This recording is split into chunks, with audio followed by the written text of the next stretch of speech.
It's where the rubber hits the road, or in this case, where the rudder hits the water.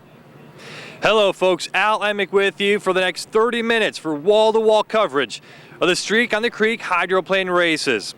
Well, for the next 2 days, more than 80 racing teams from across the U.S. and Canada have converged here at Stony Creek for this official American Powerboat Association sanctioned event. What is hydroplane racing? What is the APBA? Well, Ashley McEwen takes a look at the rules and regulations of this Thunder on the Water event.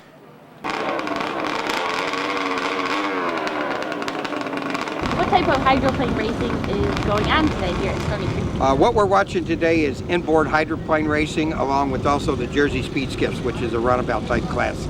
They range in sizes from 1200 cc Toyotas all the way up to the big block Chevys. And what restrictions do the boats have?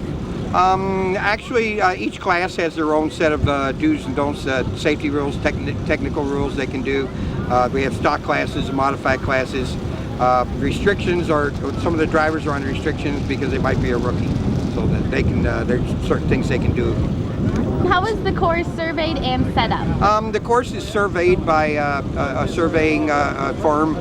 It's a 1.25 mile course. It's laid out on a CAD type of deal on the computer, and then it's set on with the surveying equipment, and it's a certified 1.25 mile course, suitable for setting records with good conditions. How does somebody go about entering the race? Well, to be a qualified driver, you have to go through a series of 8 heats. That's 8 separate heats out with the other boats. Your first couple heats, the referees will usually tell you to stay in the back of the pack, get used to what you're doing, get used to running around the boats. And as they move up into the number of heats they run, we usually let them get a little closer to the front.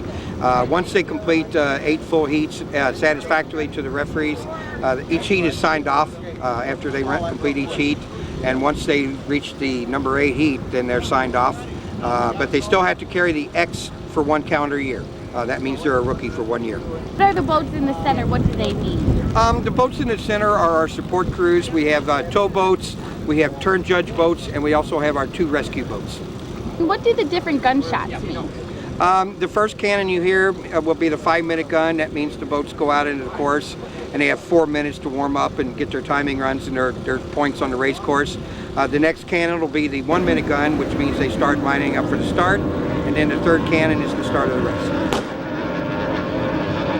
You're up on the big scissor machine. What are you looking for while you're up there? I'm just looking for do's and don'ts.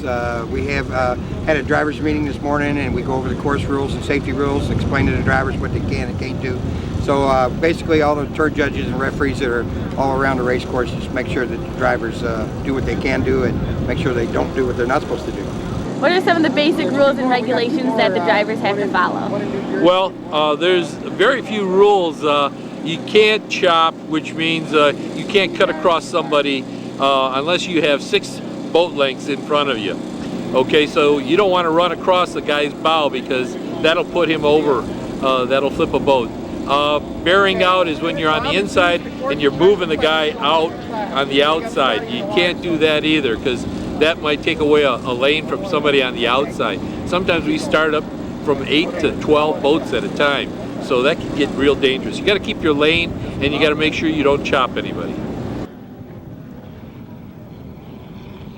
Thanks, Ashley. Well, as you can see, we've changed locations from the pits to the points. This area right here will be the base of operations for all the races going on this weekend. Right here up on the platform are race officials and APBA officials.